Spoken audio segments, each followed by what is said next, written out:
Hello, hello. What's going on, guys? Guys, it's a stormy day here. Hey, I think we're under tornado warning. Yeah, here in Nashville, I think we might get some of that leftover residual hurricane. What's her name? Laura. Is it Laura? Yes. Laura. All the So Lauras in the hopefully world. we'll make it through this podcast today without it. But we got a guest on today, guys. I'm excited about this. Ken, I'm going to let you do the honors. Yeah, it's a good guy. I got to say, it's a small world. So our guest is Chris Brewer of OMG Commerce. He runs a primarily Google agency. Is that right, Chris? Google and Amazon is all we do. Google and Amazon. Okay. And I'm going to read his quick bio, but Brad, you guys have a connection. Did you freewheel it? Oh, we do? You want to freewheel it? Well, let me just real quick. Freewheel it. Okay, here we go. Chris is the co-founder of OMG Commerce. His company has risen to a level that less than 3% of all Google partner agencies worldwide attain, which we want to kind of dig into, which is the rank of a premier partner. His company delivers online and offline marketing expertise, advice, and education to e-commerce businesses and brands worldwide. Chris has a history of building seven-figure businesses. In addition to the incredible growth and success with OMG, his entrepreneurial accomplishments have included an outdoor advertising firm and a publishing company. Chris, thanks for joining us. It is good to be here, and I'm getting a little bit of an internet unstable thing. So if I start to get choppy, let me know. Okay. Well, hopefully, Yeah, with sounds the good on storms, our we'll end. be good. So far, Yeah. we're good. Okay. So let me just say this. I think Chris and Brad, you guys have a really strong connection. You don't even know that. No, I don't. Are you a lost relative of mine? Were we separated at birth? What's the connection? I don't know. I think I actually found out about you guys from my brother in Franklin, Who's that? Randy Brewer. Oh, that's so funny. Randy Brewer is your brother? That's right. We talked one time on the phone, I think. You never know. Oh, you know what's funny is that I actually ran into your brother today at a coffee shop here in Franklin. Yeah, so we've worked together That's hilarious. on some television commercials that he helped produce. And well, if you're a brother of Randy, you're a brother of mine. Yes. We're 15 months apart, both entrepreneurs. I've been poking him the last few years to get more into e-commerce videos. So we've done a few projects together, and so that's how I think I actually came to your office with him one time and sat down with you and Bob. Yes. Well, you came to my office with him for sure. Well, you definitely, you came. That's right. Now, you know. Have you guys met though? Have Brad and Yeah, Chris? you came to our office one time. I forgot about that. He brought you with him. You think you were visiting or something. Was I there? I don't know, but I know you've worked with Randy, right, in the past too. The name sounds so familiar. Oh, okay. Randy's a savant of video and film, and his list of clients is a mile long. Okay. Revolution Pictures. Yeah. I'm sure I have with BuzzPlant. Now I'm I sure see the work with resemblance. I think you're the better looking one, though. Anyway, Don't tell him that, though. I just thought He that probably was listens. so. Our connection was completely outside of Randy originally, before Randy actually, and it's interesting how small a world it is. So Chris, but where are you guys located? You guys are in Missouri, right? Yeah, our main office is in Springfield, Missouri, Southwest Missouri, where Laura, we were hoping, because we needed the rain bad, Laura creeped up to our back porch last night, not kidding, and then moved to the east. So we were so bummed that we're not getting the rain. And then we've got an office in New Jersey as well for our Amazon team, for several of our Amazon workers. And yeah, we're 10 years in and things are hopping. Yeah, I bet. Has coronavirus and the whole pandemic, like so many other agencies that we've talking to, really, especially the e-commerce world, has it really brought a whole new level of business for you? We realized we were like a lot of agencies, I'm sure. First 2 weeks of March, we were wondering if we were going to make it because the leads just stopped. A bunch of accounts paused. And then like after we did PPE loans and did all of that to be prepared, we've hired 4 people since it started. We just hired our 42nd person in the agency, and it's I just remember in April and May telling people that as an agency, I feel like I'm going to have survivor's guilt once this pandemic is behind us, because I know how devastating it's been for agencies like some of my friends that were running local agencies like we used to. Right. Local clients, just, if they were in restaurant and travel, forget about it. So. Yeah. Good for you, man. Good for you. Who's your typical client? So for us on the Amazon side, at least $1 million in annual revenue. We kind of will say, unless they're spending $5,000 a month minimum over the last 90 days, we don't even want to take a look. On the Google side, I'd say the bare minimum is minimum $2 million a year, but we're getting more and more into high 7-8 figure brands. Lead came in today for $500,000 a month in spend, beauty company. So those are the level of accounts that are in our kind of laser sites. But we still think of ourselves as kind of a startup agency, even though we're 10 years in and we've got 42 people, we still function very small. So we're only taking 2 or 3 clients on each side, Amazon and Google, every month, because we don't want to overwhelm our people and keep a high quality of service. And we don't do business with people that are jerks or give us the feeling that we're another new dating partner in the agency world for them. And so we kindly dismiss those folks. I'm just curious. You guys have questions. How do you filter those people? Gut conversation, questions? A lot of gut. We were actually having a discussion yesterday in room behind me where Brett, and this is so great why Brett's a great business partner. He is so confident any account, we can kill it for them, and I'm like, well, I don't know, this guy, I'm not too sure about him. We would be their 9th agency or something like that. And but the filtering, if they're referred to us by others, that's a big one, because I know they're in the circle of influence that are going to likely be similar sellers. If it's usually that discovery session, probably like you guys. If we get on a Zoom call or a Google Meet and they say things that are going to raise red flags, 90% of the time, if we ignore those red flags, we are not having a good relationship.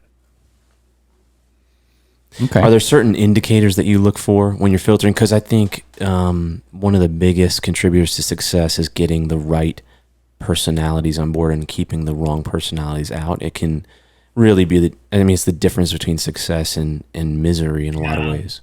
What are those? That's a really tough. That one's gotten tougher through COVID in a way, because e-commerce is tough to begin with, because when you're driving down the road and you see a hole in the wall restaurant, you're not going to go in unless it's got great reviews and it's just this out of the way place.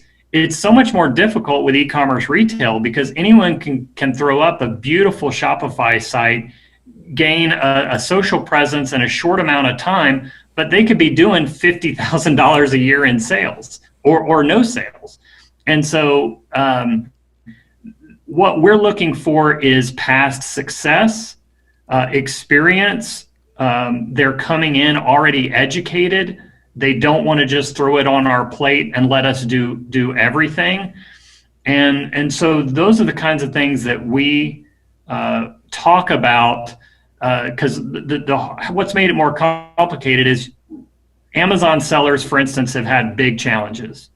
And it's sucked for a lot of them, in spite of huge sales. The amount of support issues and inventory issues. So we see a lot more of those folks wanting to come over to Google, and even clients wanting to come over to Google. But that's a tough thing for us, because our minimums for Google ads is $2,500 a month before any spend. So you may have a multi-million-dollar Amazon store, but they really, outside of Amazon, don't have any branded presence. So I usually are very cautious in taking those people up from scratch. I mean, I hate to refer an existing customer out to a smaller Google agency, but that's what we have to do sometimes because that's the best thing for them. Because otherwise, I've got to take a newbie to Google and say, let's start with a $7,000 to $10,000 testing budget, and I'm going to be charging you $2,500. And oh, by the way, you need to be thinking 4 to 6 months before we start to get any kind of realistic traction. And that's usually a dismisser right there. Doesn't mean it's going to go like that. You guys know from agency world, but I want to make sure I throw the worst case scenario out there. And if they're willing, if they respond positively to my worst case scenario, that usually is a good fit. If they respond, yeah, we really are not going to be able to make it that long without being ROAS positive, then I'll send them to a guy that charges $1,500 a month and is going to be a lot slower build up for them. Yeah, I mean, so I want to go back to real quick before we dig into some of those things, the coronavirus period for you guys and what that looked like, and just kind of walk me through. You said it was a scary point of time, and I'm always interested to hear the different stories from different agencies of or businesses in general, how they managed through that, how you particularly led your team through that, because you're pushing 50 people, right?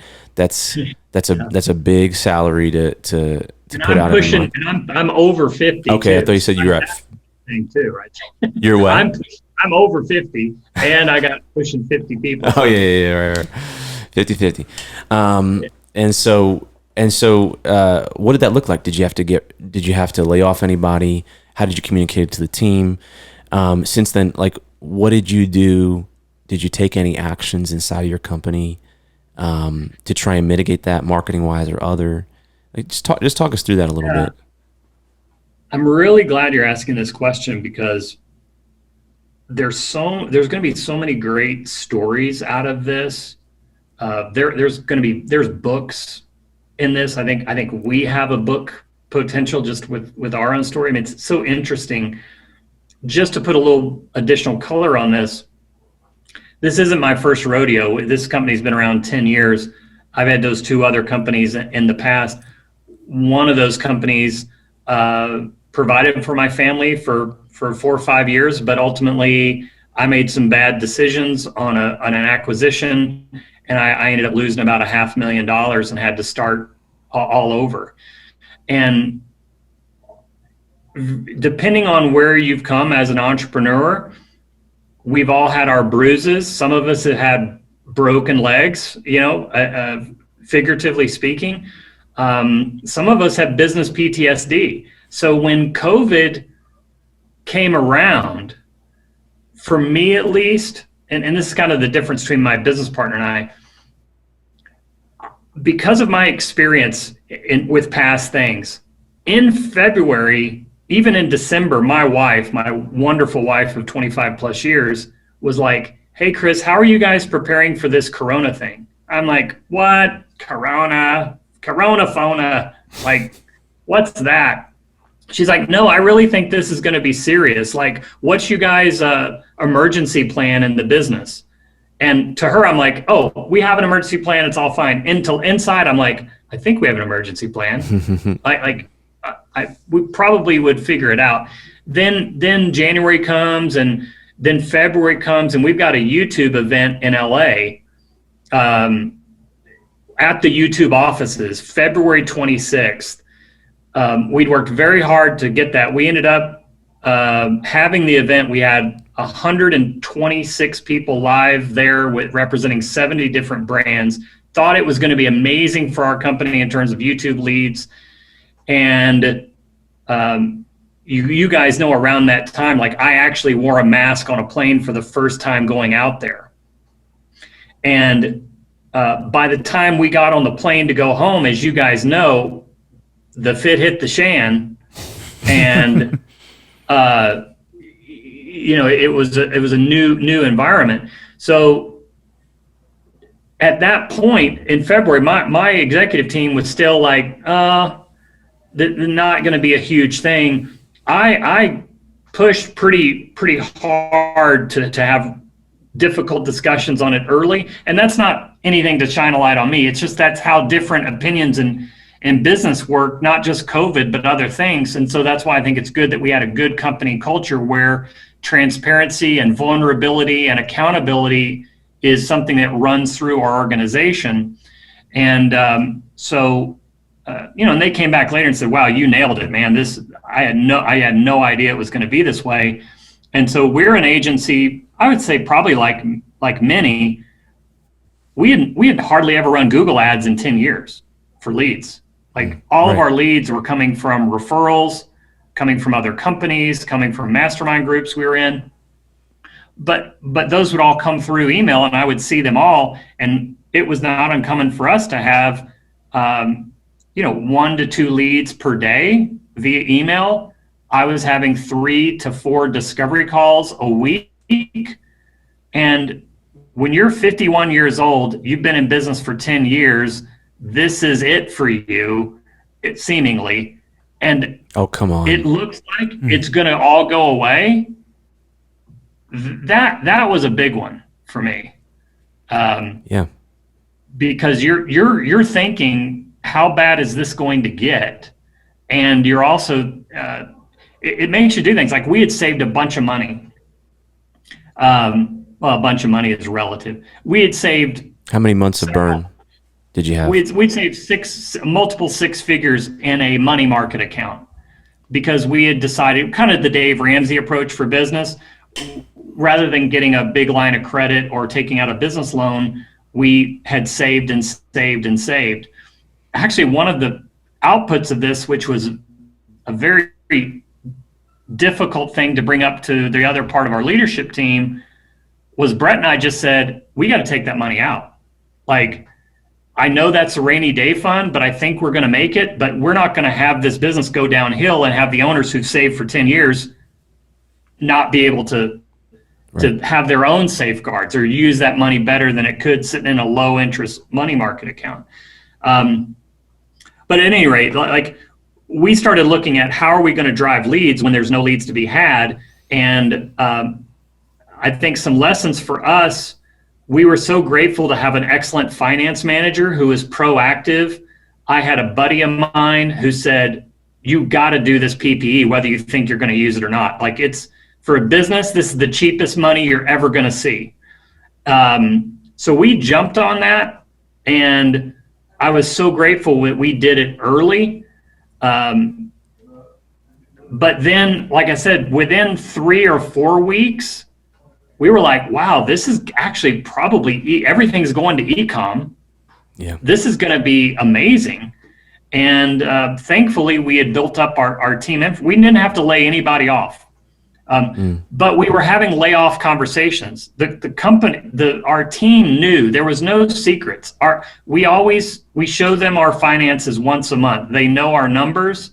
They know our payroll. They know our profits. And they knew if we started to lose clients that we were going to have to lay off. We never had to do it. I'll say one more thing and shut up, take a breath. It's good. I haven't had a chance to talk about this since it happened, so you just got the free flow. No, this is I really want to dig into this deep because I think there's a lot of learnings here. Yeah. One of the other decisions we made culturally, we ended up being profitable our first quarter. January and February were huge months for us. March, we lost money. It was the first month in 10 years of operation we had lost money when we didn't expect it or didn't plan for it. So that was a big shakeup, and it wasn't a light loss. It was substantial. However, January and February were still strong. We were still profitable, which means we have an employee bonus program that we pay out at the end of each quarter. We were getting people on other masterminds saying, guys, I would just tell your employees that you're going to hold off on that till the end of the year because you don't know what's really going to be happening. we knew our team kind of planned on that. So we made a decision to go ahead and pay those bonuses. That was a big one. We had team members slacking us, like saying, I'm wiping my tears. I would have never thought you guys would have paid these bonuses in this time that we're in. So I think we exceeded expectations there. And that was critical, because what our team did by going the extra mile for clients, like during the height of the pandemic, March, April, May, nobody questioned this is the scope of services. Because as you know, with agencies, in normal time, that's outside our scope, or let me refer you, that's outside our scope. Suddenly, outside scope, in 90% of the cases, was not a question. You need our help, we're going to help you. I mean, we got into on Amazon, we help people transition from FBA to FBS because they had to.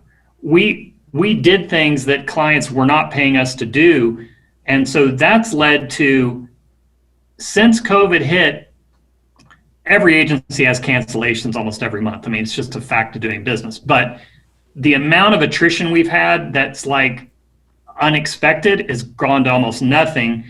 And we also haven't had a team member resign or go to find another job, on their own in 3 years. So I'll stop there, because I mean, that's what we saw and that's how we reacted to it. And it's, so far it's worked out. I think that's, I think the point there is, in those situations, and we've talked about this before, especially in those times, right, with your clients and with your team, you have the opportunity to create a relationship and gratitude that goes far beyond, like when someone's in a really difficult situation and you can help there, especially like what happened the last 6 months for certain businesses, and even for people that rely on your business for their income. It creates a loyalty that's so valuable, especially on the team side. I mean, that's really cool that, the bonus, we have a similar model. It's sort of take the Dave Ramsey approach too, in regards to, my goal is to have a year, at any time of burn. But truthfully, you don't want to use that, but like, it just provides you some confidence. It sounds like, I mean, do you have 4 to 6 months of burn available? Yeah, at the time, or something like that. Yeah, we did, but I think that's one of the things that we learned as an agency, is that, it took a pandemic for us to realize that if we're doing the right things for our clients as an agency, it would have to be very dark days in the United States before we would lose a chunk of people month in, month out. And I know agencies and other niches experience that. I mean, for us, right, the internet would have to go down for weeks, before our sellers would just have to not sell, or the economy would have to just tank from what we've seen. But I think what we realized is that we knew that if things got bad, we could trim our team alongside the size of we knew we had enough burn that we wouldn't lose overnight, and we could trim our staff, which would be horrible, difficult decisions, but we could trim that down to the part where, you're being laid off. We're going to bring you back as soon as we possibly can.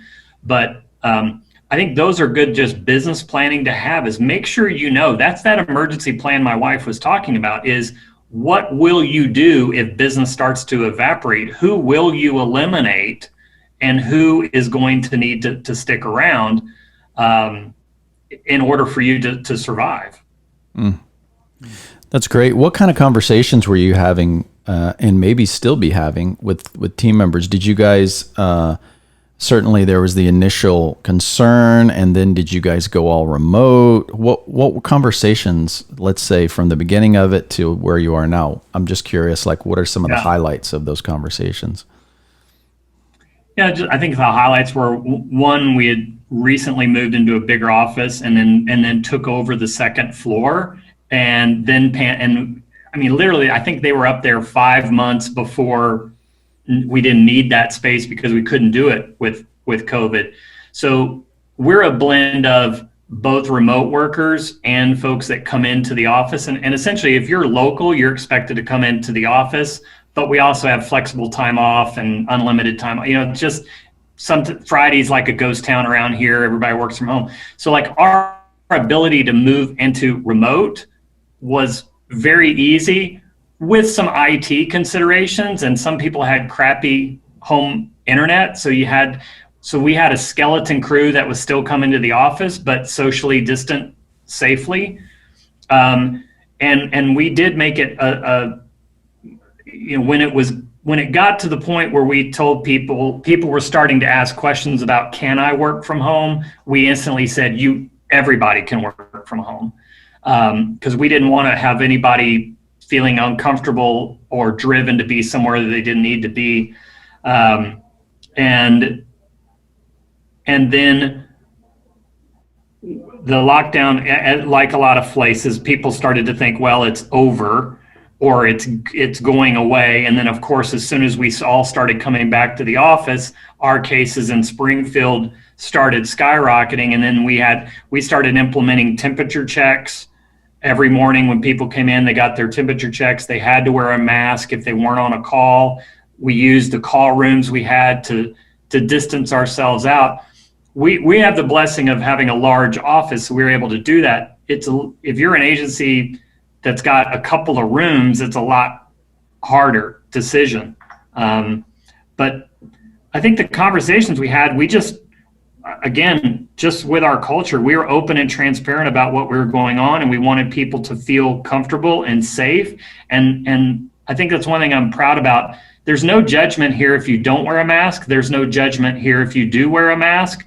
And we're respectful of those that, want to even not come to the office. I personally, as one of the owners, I went back home. This is the first week I've been in the office after being out again for a 2-month stretch, just because when the Springfield cases were going up, and frankly, I got a lot of very young mobile people here, I felt for myself personally more secure in my own home environment. And for me now, I'm kind of like, okay, fine. I think I actually got it on the LA trip because I was so sick in early March, sick as I've ever been. I just never ran the fever, at least that I know of. Yeah. Took me a long time to recover. And I talked to other people that had it that said, oh, you had it. Like, but I'm also past the 3 months they say I could get it again. So I think for me, part of me is a faith response. I guess in Nashville speak, I'm a believer. So, for me, faith has played a big role in this whole thing, and also weighing that against fear.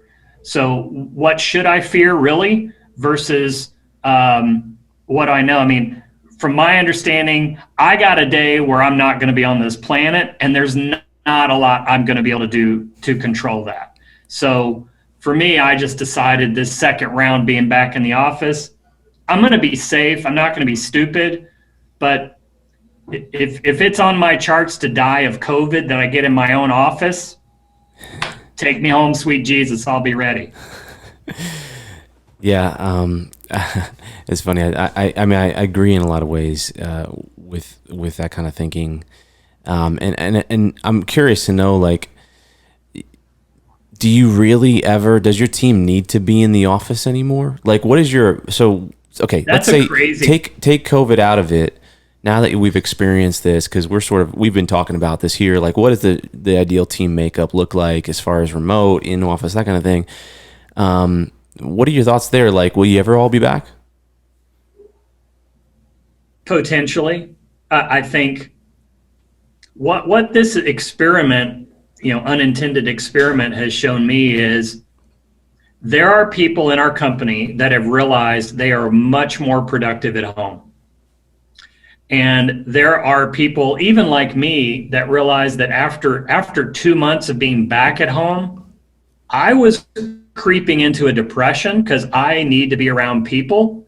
And actually, my wife and I just said, we got to get out of here. I just got back from a 10-day road trip in Minnesota, Wisconsin, Upper Peninsula, just being out and just getting away. But like I missed being around my team. And I know that there are people here that are going to be like me, like, it was tough for them to not have the office interaction. So I really believe moving forward for a lot of agencies and even companies, it's going to be a hybrid model that is now an acceptable hybrid, where to me, one of the biggest benefits is business and big business has learned, wow, we can actually trust our workers. And I do think it'll affect commercial real estate. I do think, like, do we still need 2 floors and 8,000 square feet? No. But are we going to be okay paying for it for the next 5 years? Sure, because we've got places to spread out. And yeah.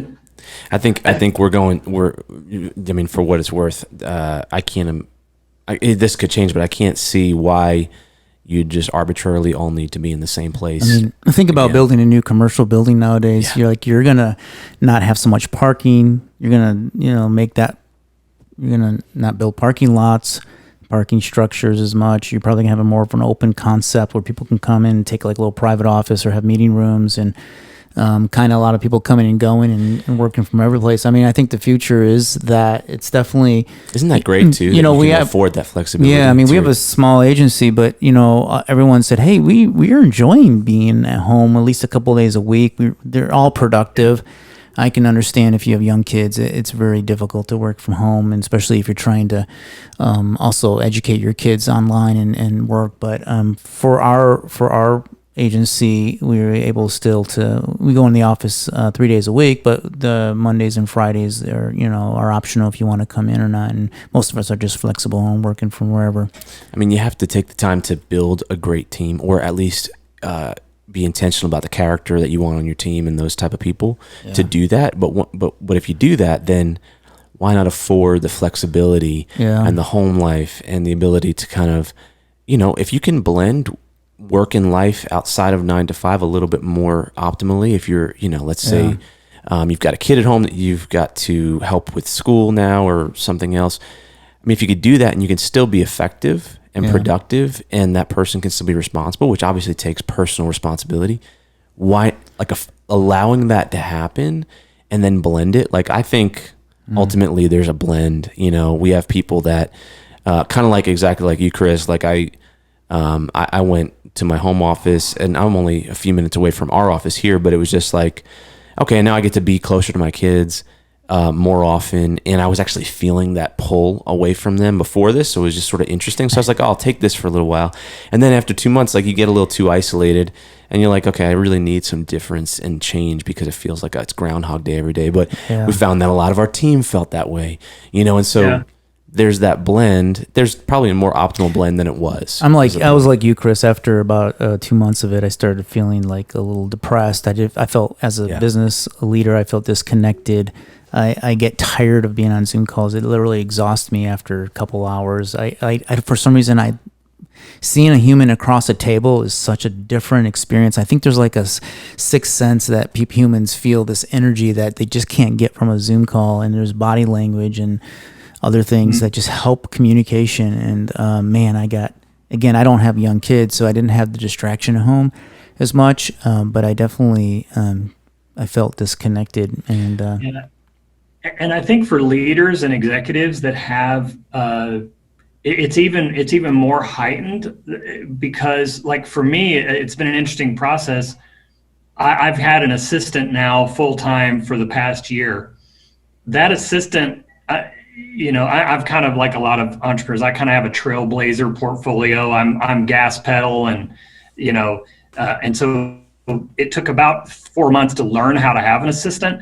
But part of that we just had our meeting with Culture Index, which is what we use for all of our team profiles, and it's been amazing.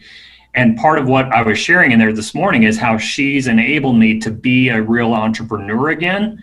And yet there's you can get off kilter with that as well, because I was finding myself at home on light calendar days where I'm not doing my thing and talking to new potential clients. She's got all the details and back end, and what do I do? Like, do I go create? And that's that part of being in the office, that when I'm here, there's people that are going to come talk to me that wouldn't try to schedule an appointment with me on Zoom or whatever when I'm at home. So that's where, Ken, that blend that you say, I think will create the ideal both for leaders and a team. And I think it's a positive thing that has come out of this. And one other quick thing is, for agencies that have remote workers and yet you have a physical office, I always believed, I don't have facts on this, but I always believed that our team that was expected to be in the office 4 days a week would always go, wait a second, that remote guy in New Jersey's works from home, or our Google specialist works out of his house in LA. Like, I always felt like there could have been this undercurrent, like, why am I always expected? So that's where I think this has also helped, where we've created that nice hybrid where it's cool if I'm home, but I also can go in the office, and they feel more flexibility there. I think that's a huge one. I really do. And I would say, just being honest with you, my take is before it was driven primarily by the perception. It's, that, hey, if we don't have an office full of people, if a client comes in, it looks weird or whatever, but that's kind of gone. It's definitely leveled the playing ground, I feel. And I think being informal, like, people are now okay to be more informal. Like, you not maybe in your underwear, but doing Zoom calls where, you're in a household, you hear kids yell in the background, and it's just life. And I think I think there's a sense of empathy when you start working with people and you see these people have real lives, and there's a lot of chaos in their life, and you don't see that when they come in the office, but their lives are busy, and they have lives outside of the office, and they're dealing with that. And so I think there's a sense of empathy for everyone involved, and I think it helps a team to solidify that team and to be more caring. I found that to be true with my own self. I think too, Chris, we talk a lot about emotional intelligence and, the deeper issues of being a leader in an agency. And I think what this has done is it's brought to light and maybe to the surface some things that, especially as owners, that we need to be more aware of, that, like you were saying, for many of us at this table, and even you who tend to be more extroverted and feed off creativity in other people, and we don't like being isolated for long periods of time. There are those on our team that through this we've learned we get a lot more productivity out of them when they do work from home. We're getting better work, we're getting more creative work. And then there are those who need to come into the office because they're having the opposite effect. So being able to learn and discern and have that type of emotional intelligence to say everybody's different and wired different, and we may have said that with our mouths leading up to this years before, but now all of a sudden it's brought it to the surface to say, hey, maybe there is a better way for us to be more functional, better psychological health, and more profitable at the same time. Yeah. So I think, there's definitely some good things coming out of it. I gotta ask, I don't know if we can transition here, but I know I really want to get into, you guys are a paid Google agency, and Google PPC, right? I tell you, I tried an unpaid Google agency. You try to be paid, but you most of the time you get there. No, but what's really interesting is I want to talk about differentiating yourself as an agency and get your take on it, because there are hundreds and thousands of Google agencies, right? Paid digital marketing agencies, kind of a dime a dozen. I don't know if you would disagree with that. I feel like that's the case. Absolutely. So how in the world do you guys differentiate yourself? And you were saying you get in several leads a day, or ideally, I don't know if that's accurate, but point is you have steady lead flow. and you're able to also be smart about who you take on. So that's maybe turning some down. So you're trying to get in more and more of the right people. But how do you do that? How do you differentiate yourself in the marketplace? Just talk about that a little bit, because I'm guessing that's a battle that you fight just like every other agency out there. Well, sure. I mean, the old Chet Holmes or Jay Abraham, unique selling proposition. I mean, that it's not, it's an age old problem. I mean, back in the day, you had one blacksmith and one retail store, and there was only one choice you were going to make. But especially these days, like you said, how are you going to distinguish yourself? And I really believe, after being in a business as long as I have, 10 years, without my ADD stuff showing up like I got to sell or I got to go do something else. Looking back on that, I really believe that one of the ways, and we didn't have this for the first really 4 or 5 years, one of the ways to stand out is by shining a light on your own company culture and your team, because that will bleed through to the people that you work with and create a reputation that spreads in a positive way, which you are not necessarily in control of that message, but you hear that message being spoken back to you. I heard you guys are amazing at. I was talking to so-and-so, they said you guys kill it on this. Well, if we didn't have a good company culture and positive attitudes, I don't know how much of that would actually exude.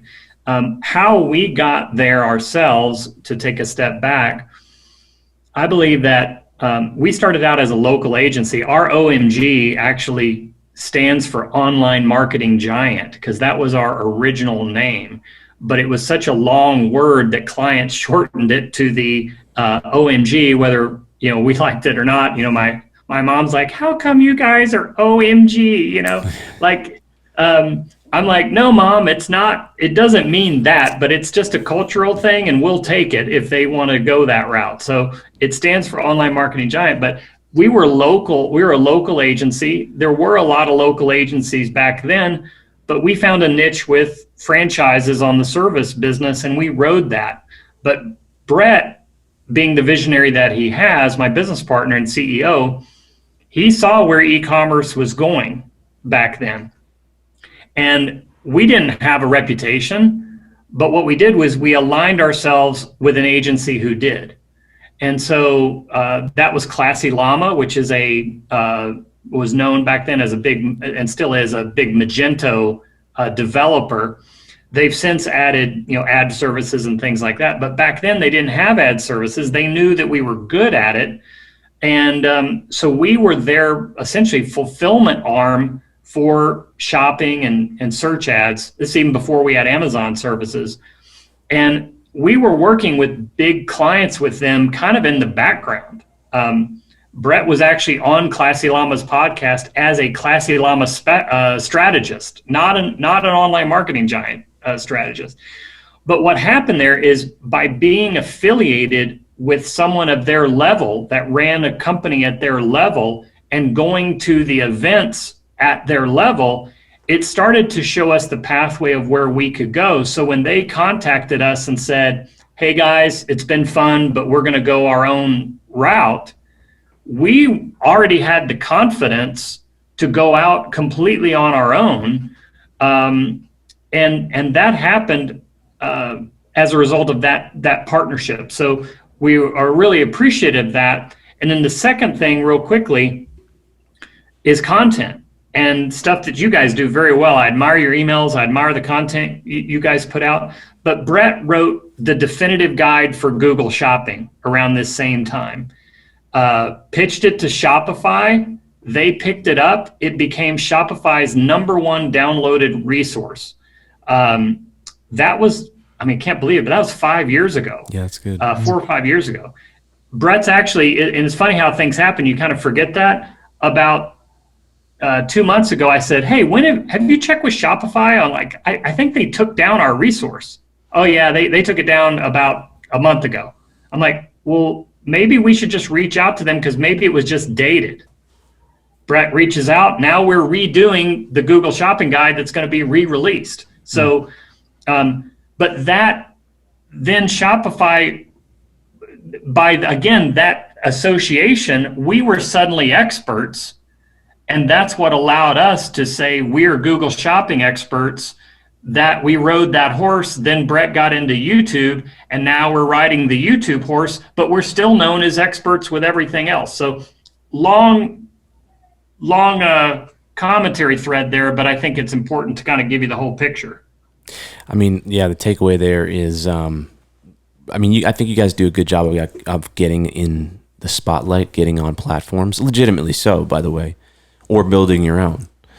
And I think that's something that I've always heard that in any agency, especially or any marketing agency, like the more you can do that, the more leverage you have to influence your business in a positive way and actually influence sales. And I would say to other agencies, if you've got a great blog or you have a certain skill set that you can turn into a guide, just get it done. Find someone to get that done for you. And it may not be Shopify that does it, but why not go to somebody else? Like, start somewhere with those partnerships of somebody a little bit bigger than you that's willing to publish your content so it gets more legs than you having to go out and SEO it and put ad dollars behind it. It's just you got to be willing to do the work, and if you're not, you got to hire somebody to do it. Comes back to what we were talking about a lot in the last couple episodes, which is content. Absolutely. So, Chris, what's your plans for the future? Is it just that you want to keep growing? Do you want to diversify? Has this experience the last few months given you guys new ideas of other areas that you can diversify into? Yeah, I think one of those on the Amazon side is Walmart.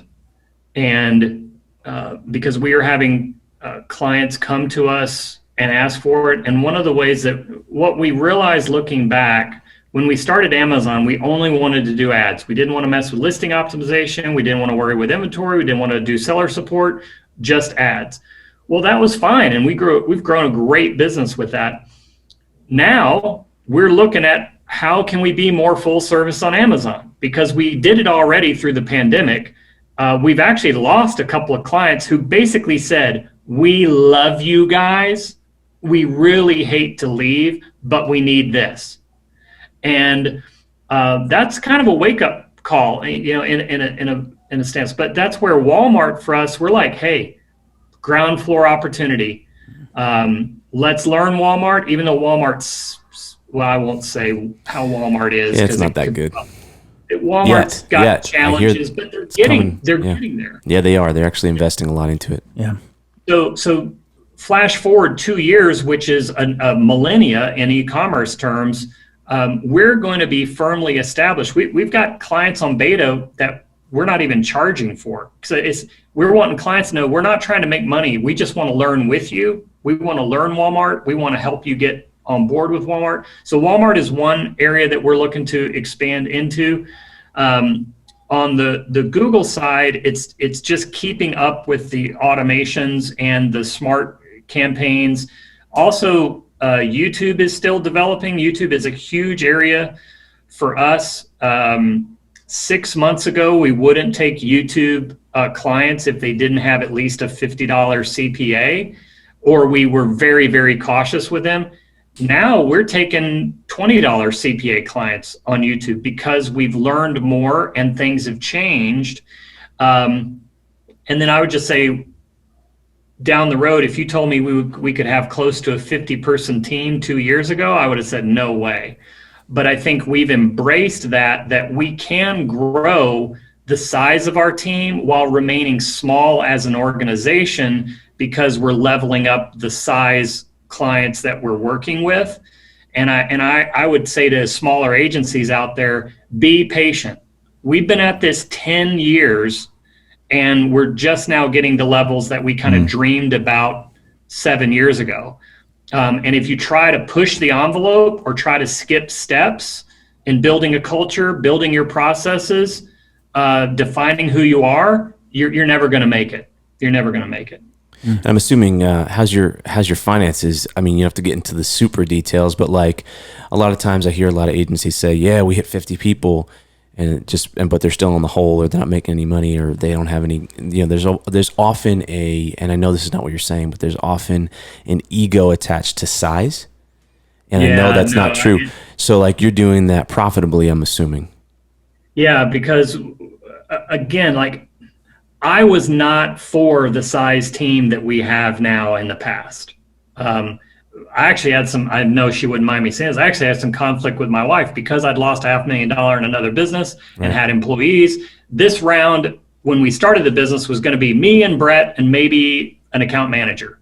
And we'll just see how this goes, and small staff and great lifestyle. Well, it doesn't really work that way. As you grow, you're going to have to add people. Or just decide to stay in your own little comfortable spot, which is fine for some people.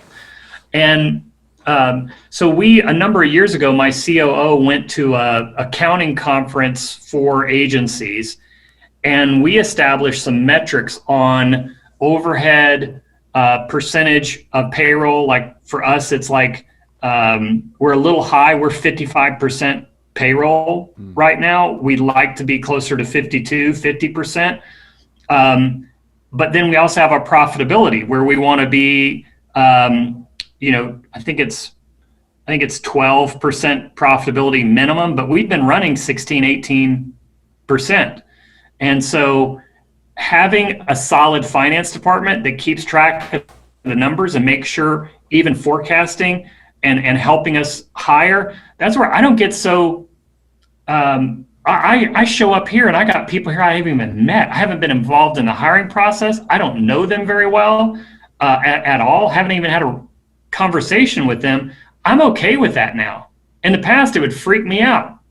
But because we have the financial things in place, it's just a matter of plugging people in as the business demands it.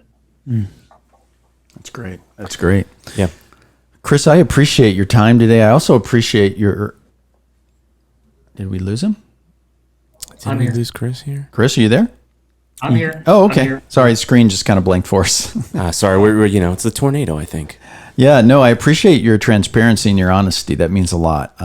We are agency exposed, and your honesty about the past and your frustrations and fears and everything you're going through. And I appreciate, just you taking the time to do it. And you guys have any closing thoughts? No, I appreciate your being transparent. I know we got deep into a lot of different places, and I think that helps a lot of people, because I know for myself, seeing how other people operate, seeing what other people are going through, seeing how they dealt with it, and especially with the coronavirus and employment team and all that kind of stuff. I think that's just so helpful. And so I believe it will be really helpful for people. Yeah, I think you talked a lot about patience too in the business, and it doesn't happen overnight in 10 years. A lot of entrepreneurs and new business owners or people starting businesses think that within a year or two they're going to be able to scale, and sometimes it does happen that fast. But for the most part, most of the businesses, successful businesses, and especially agencies that I know, they've been in business for 10 years. And they've endured a lot and grown but they pivot quick too. So I appreciate all the insight. I think it's really helpful for our listeners. Super. Yeah. And I'll just say, your listeners can look me up on LinkedIn or contact me through the company. I am happy to share a few minutes with any agency owner. If you're stuck, if you've got a challenge, you guys are great resources with your podcast resource as well. I don't want to take away from that, but I just say I love being entrepreneurs, especially young, aspiring agency owners. If I can help you avoid some of the mistakes that I've made, I'd love to do that. That's awesome. And so just to clarify, because we were just going to ask that, what are all the different places they can get you? Give your website, all those places. A funny one, which may be surprising based on the size of my team. I'll say it in a hushed voice. I still monitor the live chat on our site. So No one else. I do have someone that looks at it, but she's always like, I thought you turned this over to me. I'm like, I can't help myself. So if you go to omgcommerce.com and you start a live chat, you're likely going to get me. Or if you want to go, you can just hit the contact us on the site, or look up my hashtag is Mo Marketer, like Missouri Marketer, Mo Marketer. I'm on Twitter there. I don't tweet much, but all my Instagram and everything is there. So however you want to get a hold of me, you can find me. Awesome. Well, thanks again, and hope to have you on again soon. We can talk more details on Google, YouTube, and Walmart. That's interesting. Yes. Yeah. Thank you, Chris. All right. Guys, okay. Thanks, it's been Chris. awesome. Thanks so much. All right. Bye-bye. Nice seeing you again. Bye-bye.